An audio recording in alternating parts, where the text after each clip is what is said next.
Kelanjutan ayat, alladzina yaquluna riba, orang-orang yang memakan riba, la yaqumuna illa kama yaqumul ladzi yatahabbatu syaitanul mas.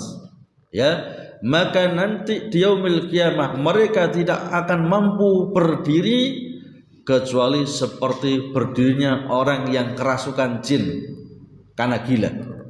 Ya, orang kerasukan jin kan biasanya gila itu. Ya kan? Ya semacam itu. Dzalika bi annahum qalu, yang demikian itu karena mereka mengatakan, punya prinsip, innamal bai'u mislur riba, sesungguhnya jual beli itu sama dengan riba, sama saja, sama-sama cari untung, maksudnya gitu ya. Jadi ya boleh, maksudnya gitu. Kemudian dibantah oleh Allah, wa halallahu al-bai'a wa harrama riba, Allah menghalalkan jual beli tapi Allah mengharamkan riba.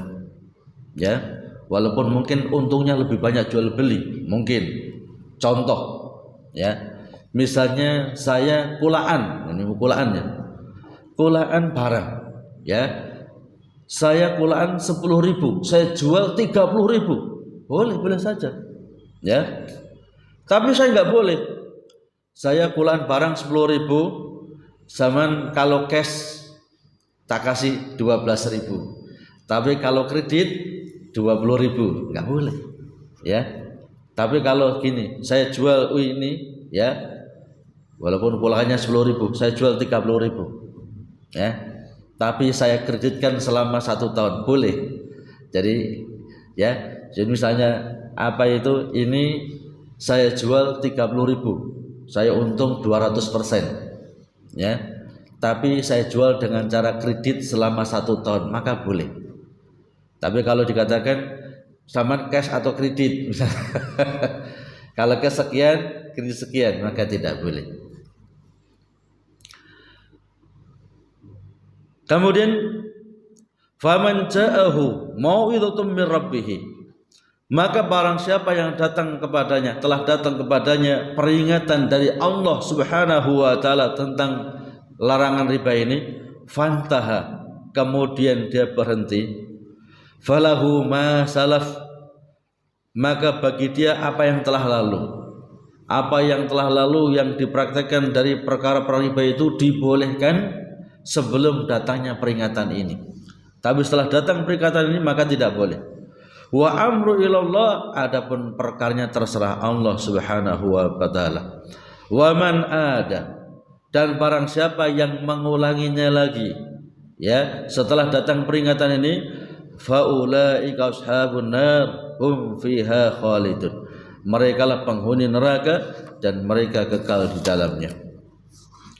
Alladzina yata'amaluna birriba wa huwa ziyadah ala rasil mal, orang-orang yang mempraktekkan riba, yakni mengambil tambahan dari, yakni dari modal, ya. Jadi saya sampai tak pinjamin 10, nanti cuman baliknya 15, gitu, ya. La yaqumuna fil akhirah fi min kuburin illa kama yakumul ladzi yatabbatu syaitan minal junun. Mereka nanti ketika dibangkitkan oleh Allah di yaumil qiyamah, mereka tidak akan mampu berdiri dengan tegak kecuali seperti berdirinya orang yang kerasukan jin, ya, kerasukan setan yang menjadikan mereka gila. Kan beda orang gila dan orang waras itu. Orang gila nggak bisa jalan lurus dia, ya.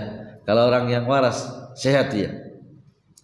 Dzalika bi annahum qalu, yang dengan itu karena mereka mengatakan, innamal bai'u mislur riba fi anna kullan minhuma halalun, ya, di mana mereka, mengapa mereka diberikan hukuman semacam itu nanti ketika dibangkitkan oleh yaumil qiyamah, karena mereka punya prinsip, mereka punya keyakinan, innamal bai'u mislur riba, jual beli itu ya sama dengan riba, sama-sama cari untung. Fi anna kullan minhuma halalun, ya, bahwasanya kalau jual beli halal karena cari untung, maka riba juga halal karena cari untung, ya. yu'addi ila ziyadatil mal, karena sama-sama untuk cari keuntungan tambahan dari modal. Faqdabahumullahu, maka Allah ingkari, ya, Allah dustakan keyakinan mereka ini. Wa bayyana anna halal bai'a wa harrama riba, Allah jelaskan bahwasanya Allah telah halalkan jual beli walaupun untungnya berlipat-lipat, ya, tetapi Allah haramkan riba. Pernah salah seorang sahabat diutus oleh Nabi kita Muhammad sallallahu alaihi wasallam, ya, untuk membeli kambing, ya, membeli kambing dalam rangka untuk sebagai hewan korban. Maka dikasih 1 dinar oleh Nabi kita Muhammad sallallahu alaihi wasallam. Berangkatlah sahabat ini, karena beliau seorang pedagang yang hebat, maka dia cari kambing dengan 1 dinar ini dapat 2 kambing, ya. Ketika pulang menuju ke rumah Nabi, ternyata 1 kambing ada yang ditawar oleh orang lain dengan harga 1 dinar, berarti untungnya 100%, ya. Pulanglah sahabat kepada Nabi kita Muhammad SAW, ya Rasul, ini kambing yang Anda pesankan dan ini uang Anda. Maka Nabi bersabda, loh, uangnya kok masih utuh, ya, saya kan kasih kamu 1 dinar untuk beli kambing, ini dapat 1 kambing dan 1 dinar, ya Rasul. Uang 1 dinar saya belikan 2 kambing, kemudian di antara 1 kambing itu dibeli orang lain 1 dinar, ya Nabi. Ini untungnya, ya, ini untungnya 1 dinar.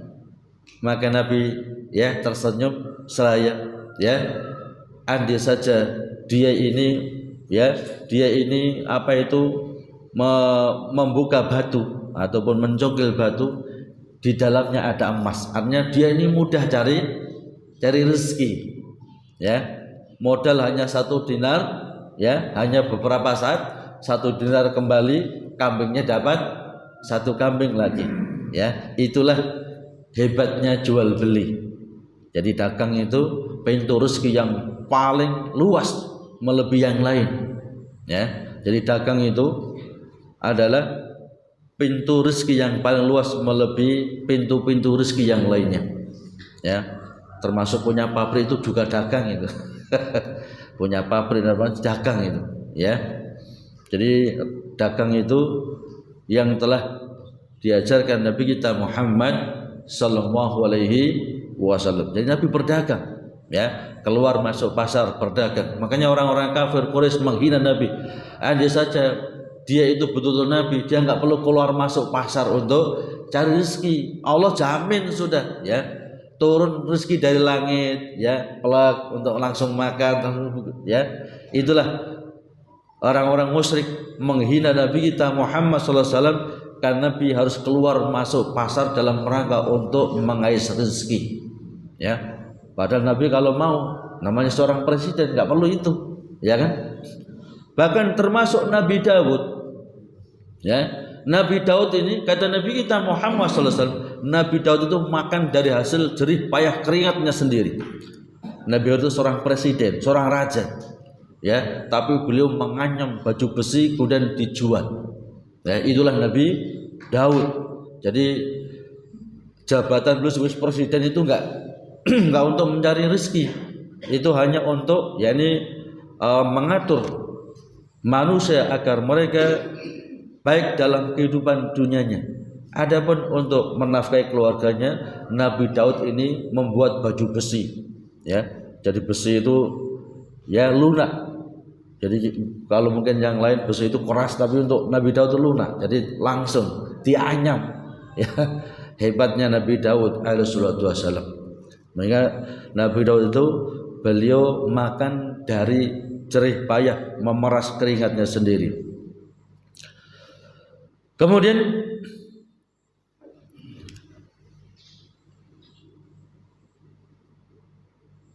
barang siapa yang telah sampai kepadanya larangan Allah Subhanahu wa taala dari praktek riba ini, fartada, kemudian meninggalkannya, falahu ma madha, ya, qabla ayablughahu tahrim la isma alaihi fih, kemudian dia berhenti, maka apa yang telah lalu yang dipraktekkan dari riba itu, ya, itu menjadi hartanya sebelum datangnya larangan ini. Setelah larangan ini, maka dia harus berhenti dari perbuatan tersebut. Fa in istamarra dan barang siapa dia ini senantiasa komitmen dalam taubatnya kepada Allah, maka Allah tidak akan pernah menyia-nyiakan pahala orang yang berbuat baik. Wa man ada ila riba, barang siapa yang mengulang-ulangi perbuatan riba setelah datangnya larangan Allah ini, ba'da bulughi, sampai peringatan Allah ini, faqastaujaba al-uqubah, maka dia berhak untuk mendapatkan hukuman Allah Subhanahu wa taala. Kelanjutan ayat, yamhaqullahu riba wa yurbis shadaqah. Allah menghapus keberkahan harta riba dan Allah yurbis shadaqat, Allah mengembangkan harta yang dikeluarkan infak sedekahnya. Wallahu la yuhibbu kulla kafarin athim, dan Allah tidak mencintai seluruh perbuatan kufur dan dosa. Yudhibullahu riba kullahu wa yahrimu sahibahu barakata malihi fala yantafu bihi. Allah menghilangkan keberkahan harta riba. Jadi apa itu harta riba ini? Ya, Allah akan hilangkan keberkahannya. Walaupun kaya nggak merasa kaya, walaupun banyak nggak merasa banyak, atau mungkin ya akan menyebabkan keluarganya ya senantiasa sulit untuk diajak taat kepada Allah Subhanahu wa taala. Ya, diajak salat berjamaah sulit, diajak taklim sulit, dan semuanya sulit. Itu sebab ya dari hal-hal yang diharamkan oleh Allah Subhanahu wa taala. Jadi kita harus banyak bertaubat, ya, kembali kepada Allah. Bagaimana kalau sudah kadung, ya, kecemplung, ya lunas, lunas, ya. Kalau nggak bisa ya itu kalau bisa dijualkan aset untuk ditutup, ya, kemudian kita berhenti perbuatan. Jadi langsung ditinggal dak, bukan, nanti namanya jelek, ya, atau mungkin malah usahanya di timurnya alun-alun nanti. Ya, jadi kalau sudah hutang ya dilunasi. Kalau bisa langsung lunas, kalau nggak bisa ya dicicil. Ya, setelah itu kita berhenti. Karena harta yang dihasilkan dari riba ini ya akan dihilangkan keberkahannya oleh Allah. Ya, anaknya diatur sulit, diajak untuk baik sulit dan sebagainya. Itu hilangnya berkah ya daripada harta. Sekaligus wa yunammi as-sadaqat wa yuksiruha, Allah akan mengembangkan harta yang dikeluarkan infak sedekahnya. Walaupun mungkin tetap hartanya ya, tapi keberkahannya luar biasa. Ya, walaupun mungkin berkurang sedikit, tapi keberkahannya luar biasa. Ya, anaknya nurut, istrinya juga nurut, diajak ibadah enak dan seterusnya. Ya, karena jangan dikira apa itu hal-hal ini ya tidak memberikan efek, pasti ada efek negatifnya. Ya. Wa yudha'aful ajru lil mutasaddiqin, bahkan Allah akan lipat gandakan pahala bagi orang yang mengeluarkan infak sedekah dari harta yang dia miliki. Wa yubarak lahum fi amwalihim, bahkan diberkahi oleh Allah. Jadi berkah itu kalau kita tinjau dari bahasa Arab ya adalah an-nima. Ya, berkah itu adalah berkembang dan semakin banyak. Makanya ketika ada orang yang nikah ya, kita disunahkan untuk mengatakan barakallahu laka wa baraka alaika wa jama'a bainakuma fi khair. Ya, barakallahu, ya, awalnya dari 2 orang jadi 12 orang.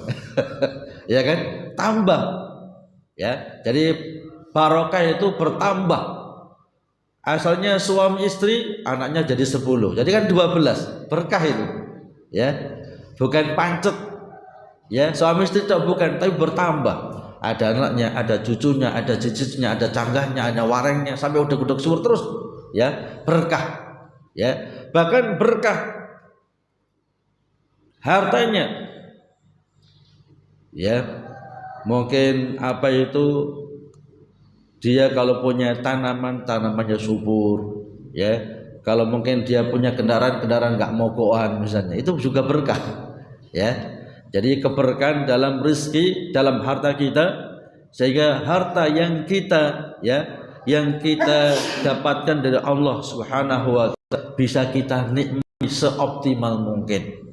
Ya, dia makan kenyang untuk sholat, ya, dia minum, ya, nyaman untuk ibadah-ibadah yang lain. Tapi kalau harta nggak ada berkahnya, makan kenyang, minum kenyang, tapi malah tidur ngorok, ya, nggak bisa ibadah dia. Ya, jadi harta berkah itu ketika harta yang dia dapatkan itu bisa menambah keimanan dan ibadah kepada Allah Subhanahu wa taala. Jemaah yang semoga dirahmati Allah Subhanahu wa taala, waktu telah habis dan mohon maaf tadi agak telat, ada kepentingan. Ya. Kita tutup dengan doa kafaratul majlis. Subhanallah, astaghfirullah. Assalamualaikum warahmatullahi wabarakatuh.